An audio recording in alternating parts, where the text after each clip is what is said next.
Okay, so here are some of my biggest mistakes that I've made throughout my entire life, basically. So the first one is not working enough on my social life. And this has kind of left me in the dust when it comes to people who are like extroverted.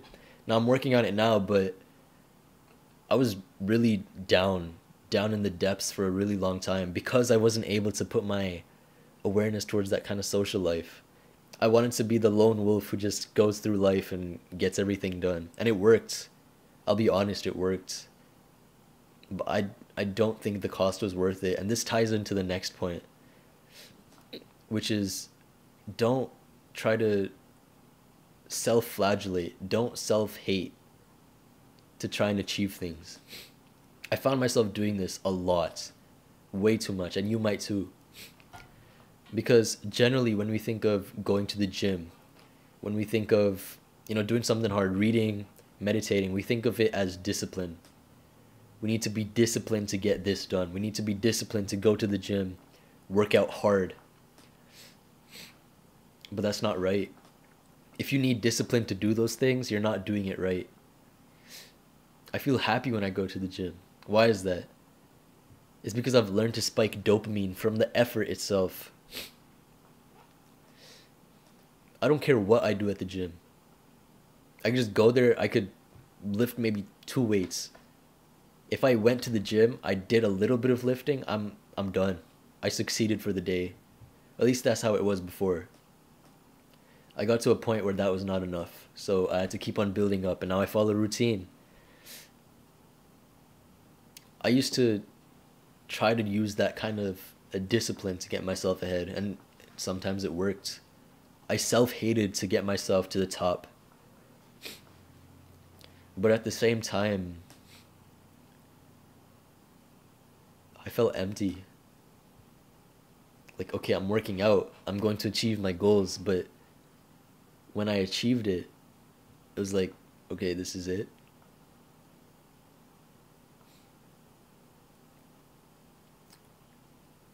I was journaling about it. I remember in March, I weighed around 150 pounds. Sorry, April. I weighed 150 pounds and I was journaling about it. I'm like, I've reached the goal I set for myself back in October. Already, it was supposed to be a year-long goal. And I looked at myself in the mirror. I thought I was looking good, but then I thought about it, I'm like, this is it? Is this really all I sacrificed an hour and a half every day for?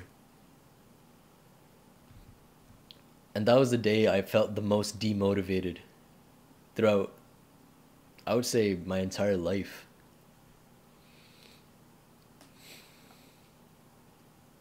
What is the point of the effort if you can't enjoy it? To this day, that affects me. I have that sense of loss. Like I wasted so much time because I didn't invest it right. I'm still trying to recover from that. And I've come to accepting terms in a way where it's like, okay, that taught me to get into a routine. It did get me somewhere. I did learn a little bit of discipline, but now for the past few months, up till about a week ago, 2 weeks ago, I was doing everything out of discipline. Like, I have to go to the gym. I told myself I have to go there. If I don't go there, I'm a loser. And some days I did not go. And that pushed me even lower. I stopped doing my other habits. I stopped doing everything just because I stopped going to the gym. I felt like a loser. But then I changed up what I thought.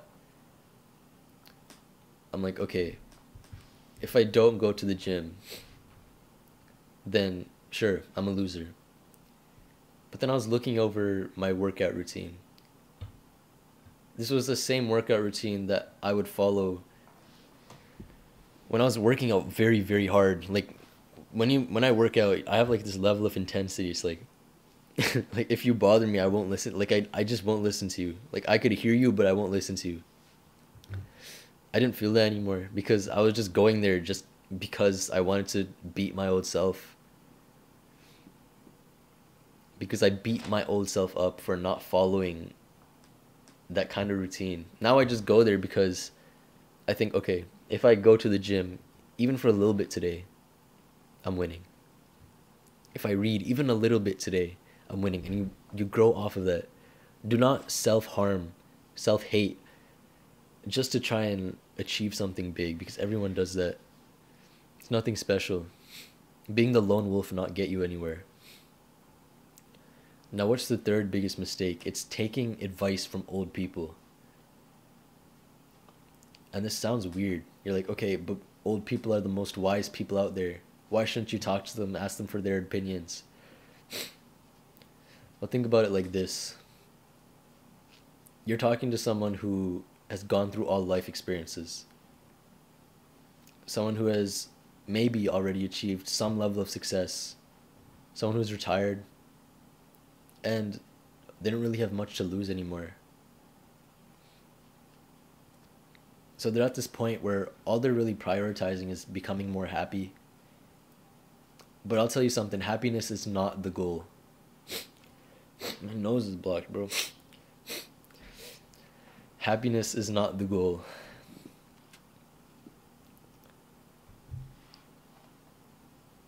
Because I've heard it from this one guy called Naval Ravikant. He's like really smart, a really smart guy. You know, he gets his idea across really well. But he said, happiness is a goal. I wake up late on some days. He said, sometimes I sleep late at 2 a.m. But then I realized this is not the person I want to be. This guy is 50 years old telling a 15-year-old exactly what to do. Is this really someone I should be listening to? Because from what I heard, when he was my age, or a little bit older, 20-ish, he was working 12 hours a day. He was sleeping well. He had his life together. He was making a lot. And he's giving me this advice before I even went through it, setting me up for failure based on what he thinks is success, based on his experience. The best people you can get advice from is probably those who are succeeding already in whatever you're trying to succeed, but they're young. At least 2 or 3 years older than you. So I think people say the best way to start a business is to, or at least a tutoring business, is to be one lesson ahead of everyone. Well, the best way to learn and become successful is to ask the people who are one lesson ahead of you what they did to get there. And make sure you ask people who have highly achieved those things. And the last one, and this one is kind of important, spending more time with family. Now, most people have this down, but when you spend time with your family, what are you doing? Maybe you're on your phone. Maybe you're just focusing on the food. Do you ever sit there and feel your family around you? Think that this person, my mother, has taken care of me for X amount of years, 25, 30, 20. And she's still with me to this day, showing her love. When was the last time you gave her a random compliment? Same to your friends. There's one poem that said, how many friends have you lost just because you didn't have some time to call and say hi? It's one of the best poems. I'll probably read it out to you one day. But